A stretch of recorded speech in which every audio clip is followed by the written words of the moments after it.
This is the podcast, Let the Prophets Speak, Isaiah, Yeshayahu 8c. This is Saul Weinreb, your host for the podcast.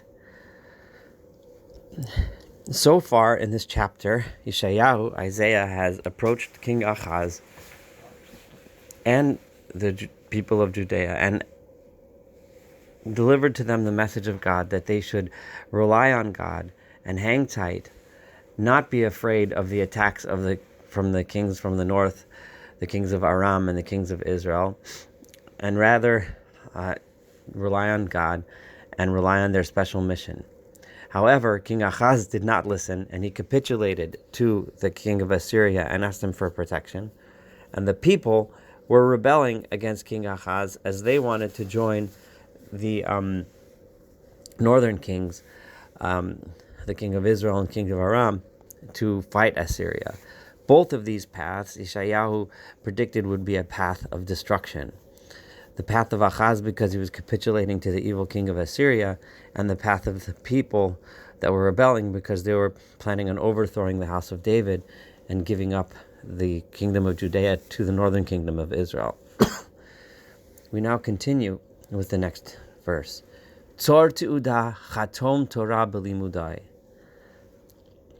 After being rejected, Yeshayahu was now, after his advice being rejected, he's now frustrated. He says, Tzor te'udah, tie up this message, bind it up, the message that he had written, that God had told him to write. Bind it up because no one is listening. Sign off the Torah. Chatom Torah b'limudai. Sign off the Torah and keep it among my disciples. Various commentaries interpret this as Yeshayahu saying that he will no longer speak the prophecies, and that the word Torah refers to the specific teaching referenced here that Yeshayahu is trying to teach, and not to the Torah in general, which would refer to the special Torah that signifies the bond between the Jewish people and God. I, however, am interpreting the word Torah to mean the actual Torah. And what Yeshayahu here is saying is that I am going to continue teaching this message, right? I'm not... However, the only people that are listening are the limudai, are my students, the faithful few. So this is much more consistent, in my opinion, with Yeshayahu's general path. It is difficult to imagine that he's saying that he's going to give up on bringing his message to the people.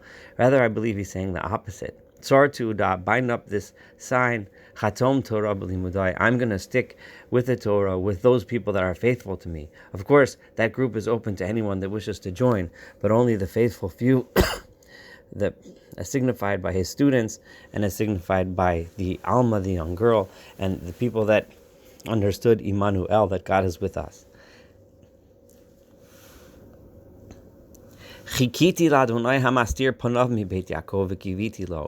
I will go ahead and wait for God, he who is hiding his face from the house of Jacob, from the Jewish people, v'kiviti lo, and I will hope for him and hope for his deliverance.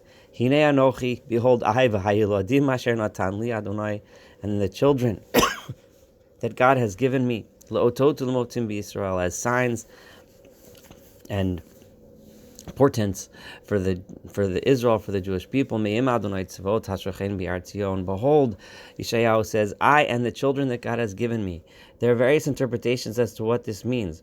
Those that understand that Yeshayahu is retracting back into himself, so to speak, hiding back with his family, giving up on his mission, say that this means I will stay with my children that God gave me, my children, those that were predicted as signs. But I think he's referring to the children that he has prophesied about, meaning the children who are the signs of God's presence in Israel. The Alma, the young girl, the young baby whom she called Immanuel, God is with us. Those children, that is what Yeshayahu is referring to, and he says, behold, I and those children, we are the signs, and that in Israel, that these are the signs from God that he does reside in Zion, in Zion, and he still resides with the people of Judea. He continues, V'chiyomru aleichem, should someone come and say to you, because there are those among the masses and among the leadership who, due to their fears and they're unwilling to rely on God, they will come to you and say, Dirshu el ha'ovot ve'el ha'idonim ha'mitzaftzifim v'hamahgim. Let's go look Let's go look at the sorcerers and the soothsayers and the necromancers that are chirping nonsense like birds, just chirping and babbling, v'hamagim, and that moan and groan. Those people are saying things that are useless, saying things that are false. Halo am el Elohav yidrosh bi'ad ha'chaim el amesim. Just as people who are in distress often turn to the spirits of the dead and the sorcerers when they are trying to find some control over their lives and their life. This is nonsense. This will not help. Because they should have turned to God. Litorah ulitu'udah. V'litu'udah. Im lo yomru kadavar azer asher ein lo shachar. Why are these things nonsense? Because when someone looks for Torah, for teaching, and tu'udah, and for messages, when they look for it and they think, if they don't say this, if they don't say what it is that I want to hear, im lo yomru kadavar hazeh, right? Things asher ein lo shachar, that have no meaning, those that look for that, what happens? He will get lost in it. He will pass through all this advice in a way that will be wretched and hungry. What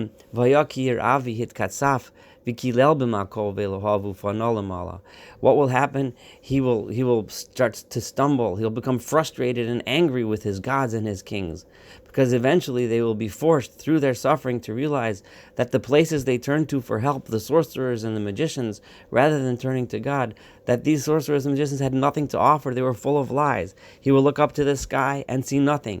Vil eretz yabit, and then he will look down to the ground and again see nothing. V'hinei tzora v'chashecha, all he's going to see is suffering and darkness. Mu'uf tzukah, with darkness that has no end, no daybreak. V'afela menudach, and a deep, deep, deep, deep darkness with no dawn whatsoever. Ki lo mu'af lasher mutzak lo ka'et harishon. Heikal arza zivulon v'arzo naftali v'ha'acharon hichbid derech hayam ever hayardin gil hagoyim. Because had these people been able to look to God and understand and learn the lesson that they should have learned the lesson already. Because as we know, the lands of Zevulun and Naphtali, the northern edges of the kingdom, and the lands over the on the eastern side of the Jordan, which were inhabited by the tribes of Reuben and Gad and part of the Shevet of the tribe of Manasseh, had already been conquered by the Assyrians and others.